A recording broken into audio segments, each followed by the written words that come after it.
The Passions and Ode to Music. William Collins. When music, heavenly made, was young, while yet in early Greece she sung the passions oft. To hear her shell, thronged around her magic cell, exulting, trembling, raging, fainting, pauses beyond the muse's painting. By turns they felt the glowing mind disturbed, delighted, raised, refined. Till once, 'tis said, when all were fired, filled with fury, rapt, inspired, from the supporting myrtles round they snatched her instruments of sound, and, as they oft had heard apart sweet lessons of her forceful art, each, for madness ruled the hour, would prove his own expressive power. First fear his hand, its skill to try, amid the chords bewildered laid, and back recoiled, he knew not why, e'en at the sound himself had made. Next anger rushed, his eyes on fire, in lightnings owned his secret stings, in one rude clash he struck the lyre, and swept with hurried hand the strings. With woeful measures wan despair those sullen sounds his grief beguiled. A solemn, strange, and mingled air, 'twas sad by fits, by starts 'twas wild. But thou, O Hope, with eyes so fair, what was thy delighted measure?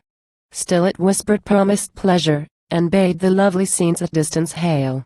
Still would her touch the strain prolong, and from the rocks, the woods, the vale, she called on echoes still, through all the song, and, where her sweetest theme she chose, a soft responsive voice was heard at every close. And Hope enchanted smiled, and waved her golden hair. And longer had she sung. But, with a frown, Revenge impatient rose, he threw his blood-stained sword in thunder down. And, with a withering look, the war-denouncing trumpet took, and blew a blast so loud and dread, were ne'er prophetic sounds so full of woe. And ever and anon he beat the doubling drum with furious heat. And though sometimes each tree paused between dejected pity, at his side, her soul-subduing voice applied, yet still he kept his wild unaltered mien, while each strained ball of sight seemed bursting from his head. Thy numbers, jealousy, to naught were fixed, sad proof of thy distressful state. Of differing themes the veering song was mixed, and now it courted love, now raving called on hate.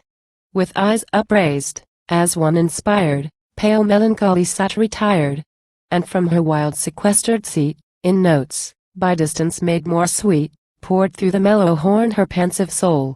And, dashing soft from rocks around, bubbling runnels joined the sound.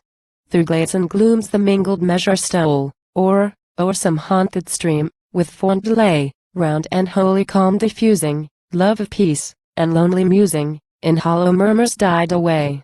But oh, how altered was its sprightlier tone when cheerfulness, a nymph of healthiest hue, her bow across her shoulder flung, her buskin skimmed with morning dew, blew an inspiring air that dale and thicket rung the hunter's call, to fawn and dryad known. The oak-crowned sisters, and their chaste-eyed queen, sodders and sylvan boys, were seen peeping from forth their alleys green, brown exercise rejoiced to hear. And Spard led up, and seized his beechen spear. Last came Joy's ecstatic trial, he, with Feeney crown advancing, first to the lively pipe his hand addressed. But soon he saw the brisk awakening viol, whose sweet entrancing voice he loved the best. They would have thought who heard the strain they saw, in Tempe's vale, her native maids amidst the festal-sounding shades to some unwearied minstrel dancing, while, as his flying fingers kissed the strings, love framed with mirth a gay fantastic round, loose were her tresses seen, her zone unbound. And he, amidst his frolic play, as if he would the charming air repay, shook thousand odd hours from his dewy wings.